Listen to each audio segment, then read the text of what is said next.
नमस्कार। स्वागत है आपका राजनीति के इस अखाड़े में। मेरा नाम अजय सेतिया है। आज की बात शुरू करने से पहले मेरा एक आग्रह है कि आप राजनीति नाम के इस नए चैनल को सब्सक्राइब करके अपना आशीर्वाद दें। मित्रों, पिछले कुछ दिनों से हम एक चीज देख रहे हैं। दो नेताओं के बयान एक जैसे आ रहे हैं। इन दोनों नेताओं का आपस में कोई संबंध नहीं है और दोनों नेता एक जैसे बयान देकर के प्रधानमंत्री नरेंद्र मोदी पर हमला कर रहे हैं।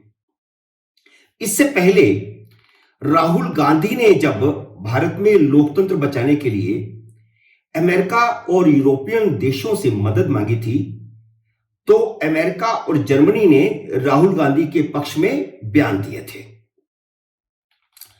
जैसे जैसे चुनाव नजदीक आएंगे, कुछ विदेशी ताकतें नरेंद्र मोदी के खिलाफ भारतीय नेताओं और एनजीओ का इस्तेमाल और तेज करेंगी, क्योंकि 2024 के बाद नरेंद्र मोदी का भारत का प्रधानमंत्री बने रहना महाशक्तियों के लिए आने वाले समय में नई चुनौतियां पैदा करेगा।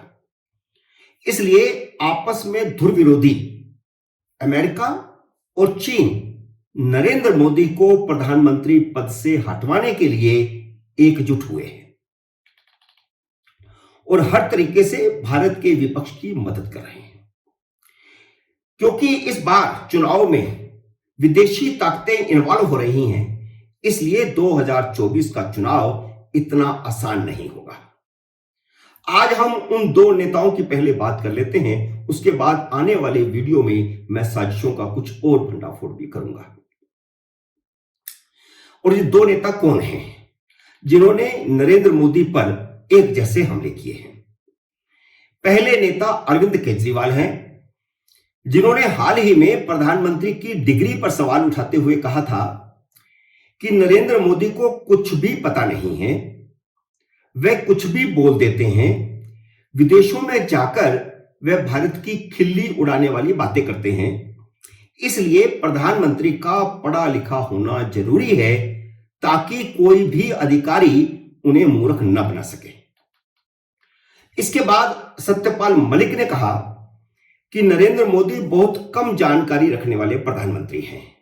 वैसे ऐसा कुछ हो नहीं सकता कि देश का कोई भी प्रधानमंत्री अपडेट ना हो, क्योंकि ऐसी एजेंसियां हैं, आईबी है और एजेंसियां हैं जो आकर के वक्त वक्त पर उनको सारी सूचनाएं देते हैं, बल्कि एक दिन में कई कई बार ब्रीफिंग होती है। इसलिए यह कहना कि कोई ऐसा प्रधानमंत्री हो सकता है जिसे बाहरी जानकारियां ही ना हो, तो यह ठीक नहीं है। लेकिन सत्यपाल मलिक ने सार्वजनिक तौर पर कहा कि उन्हें कुछ भी पता नहीं होता कि बाहर क्या हो रहा है, वह अपनी सत्ता में ही मस्त हैं। तो यह एक पॉलिटिकल अटैक है। ये दोनों बयान, केजरीवाल का बयान और सत्यपाल मलिक का बयान, हूबहू एक जैसे हैं, जो इस ओर इशारा करते हैं कि दोनों बयानों की इबारत कहीं और लिखी गई है। इन इबारतों को विदेशी चंदे पर पलने वाले कुछ एनजीओ लिख रहे हैं और केजरीवाल का तो खुद का संबंध पहले एनजीओ से ही रहा है। एनजीओ बनाकर के ही उन्होंने राजनीति में कदम रखा और अनेक ऐसे एनजीओ हैं जिनके विदेशी चंदे पर नरेंद्र मोदी ने प्रतिबंध लगा दिए हैं, क्योंकि वे विदेशों से चंदा लेकर के भारत के खिलाफ विदेशी इशारे पर काम कर रहे थे। और विदेशी ताकतें भी इससे बेहद परेशान हैं, क्योंकि वे इन एनजीओ को पैसा देकर भारत में अपने हित का एजेंडा बनवाने में इनका इस्तेमाल करते थे। आपने देखा होगा बड़े बड़े प्रोजेक्ट का कुछ एनजीओ ने विरोध किया, और वह इसलिए किया क्योंकि उनको चंदा देने वाली विदेशी ताकतें चाहती थी कि भारत समृद्ध ना हो, ताकतवर ना हो। अब दूसरा उदाहरण देखिए। सत्यपाल मलिक ने कहा है कि नरेंद्र मोदी को भ्रष्टाचार से कोई गंभीर समस्या नहीं है, जबकि नरेंद्र मोदी का यूएसपी ही भ्रष्टाचार के खिलाफ जंग है। उनके दो ही एजेंडे हैं, परिवारवाद के खिलाफ और भ्रष्टाचार के खिलाफ।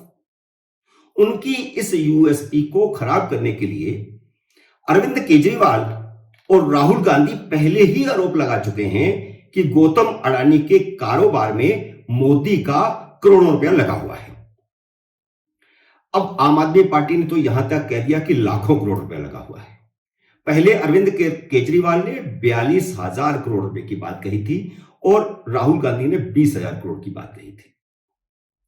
तो छवि खराब करने की एक कोशिश लगातार चल रही है।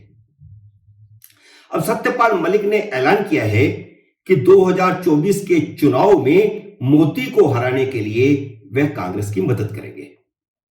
उन्होंने अपना एजेंडा तय कर लिया है और यही एजेंडा केजरीवाल का भी है। इसलिए मोदी विरोधी मीडिया को मसाला देने के लिए सत्यपाल मलिक ने इंटरव्यू की झड़ी लगा दी है। सारे मोदी विरोधी पत्रकार टूट पड़े हैं। टीवी चैनलों और यूट्यूब पर सत्यपाल मलिक के खुलासों की बाढ़ आ गई है। विपक्ष के नेताओं की बांछें खिल गई हैं और वे कुर्सियों से उछल पड़े हैं कि लोकसभा चुनावों से ठीक पहले उन्हें बड़ा मुद्दा हाथ लगा है।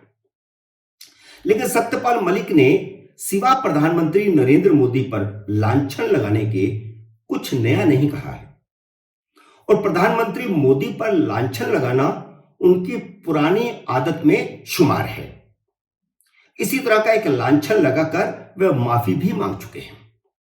पहले उन्होंने एक बार कहा था कि नरेंद्र मोदी ने किसानों की मौतों का जिक्र किए जाने पर कहा था कि ये मौतें उनके कारण थोड़ा ही हुई हैं।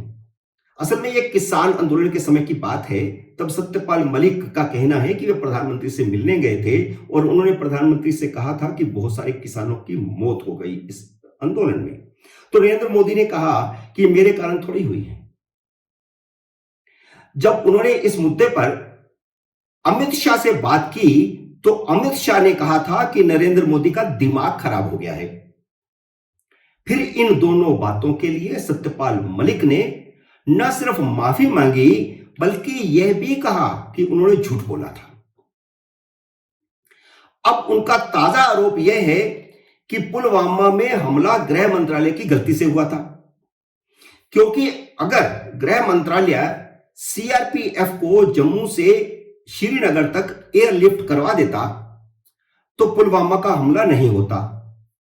तो इसमें क्या नया है? इसमें कुछ भी नया नहीं है। 14 फरवरी 2019 से लगातार कांग्रेस और मीडिया यही सवाल उठाता रहा है।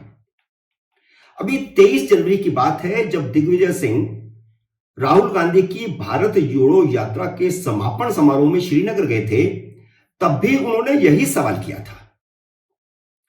और बात सही है कि इस हमले के बाद गृह मंत्रालय ने नियम बदलकर एयरलिफ्ट के नए नियम बना दिए हैं। भारत सरकार ने अपनी इस गलती को एक तरह से स्वीकार किया है कि एयरलिफ्ट किया जाना चाहिए था। तो इसमें कुछ भी नया नहीं है। सत्यपाल मलिक ने सिर्फ यह बात नहीं कही है कि जब यह बात उन्होंने प्रधानमंत्री से कही तो प्रधानमंत्री नरेंद्र मोदी ने उन्हें इस मुद्दे पर चुप रहने को कहा था। बस इतनी सी बात है। अब इस बात की क्या गारंटी है कि वह झूठ नहीं बोल रहे हैं कि प्रधानमंत्री ने उन्हें चुप रहने को कहा था? इस बात की क्या गारंटी है कि इस बार वो झूठ नहीं बोल रहे? दूसरा मुद्दा उन्होंने काफिले के रास्ते की सुरक्षा जांच न करवाए जाने का उठाया है। लेकिन इस बात का जवाब तो खुद उन्हें देना पड़ेगा कि मूवमेंट की जानकारी होने के बावजूद उन्होंने सुरक्षा के इंतजाम क्यों नहीं किए।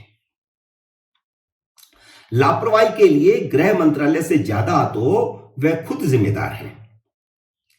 किसी के लिख कर दिए गए एजेंडे से वह खुद कटघरे में खड़े हो गए हैं। यहां दो बातें हैं और दोनों बातों का ताल्लुक सीधा सीधा राजनीति से है।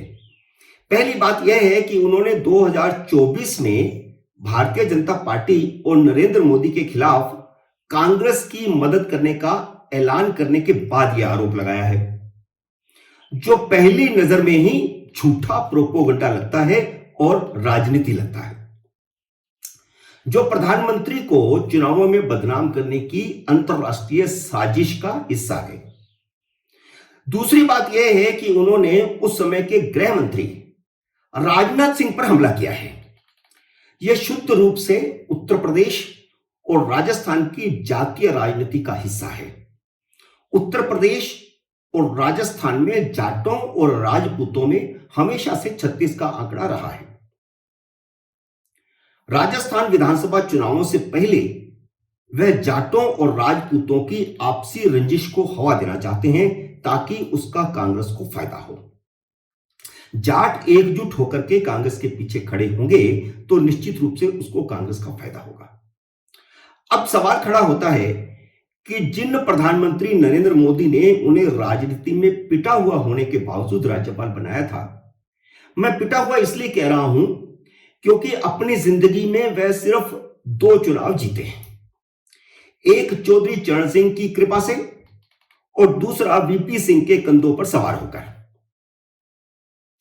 1989 के बाद वह कोई चुनाव नहीं जीते, बल्कि जितने चुनाव लड़े उसमें दूसरे नंबर पर भी कभी नहीं आए, तीसरे चौथे नंबर पर ही आए।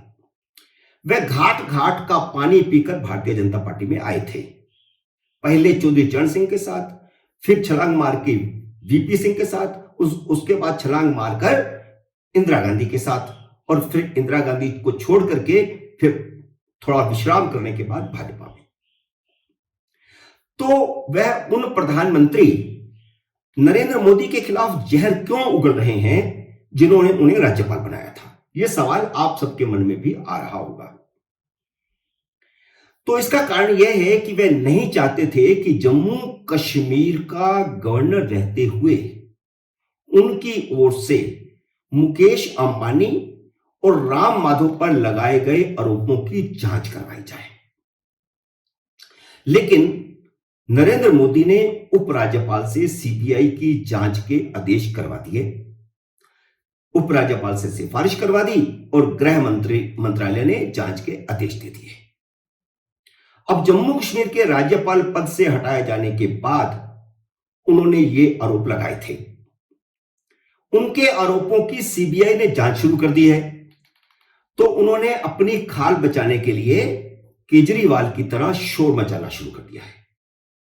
मित्रों, उम्मीद है मेरा यह विश्लेषण आपको पसंद आया होगा। आपसे लाइक करिए, शेयर कीजिए, और अगर आपने अभी तक इस YouTube चैनल राजनीति को सब्सक्राइब नहीं किया तो कृपया सब्सक्राइब कीजिए और घंटी का बटन भी दबाइए ताकि जैसे ही मेरा नया वीडियो आए आपको सूचना आए। मेरे नए वीडियो में फिर मिलते हैं, तब तक नमस्कार।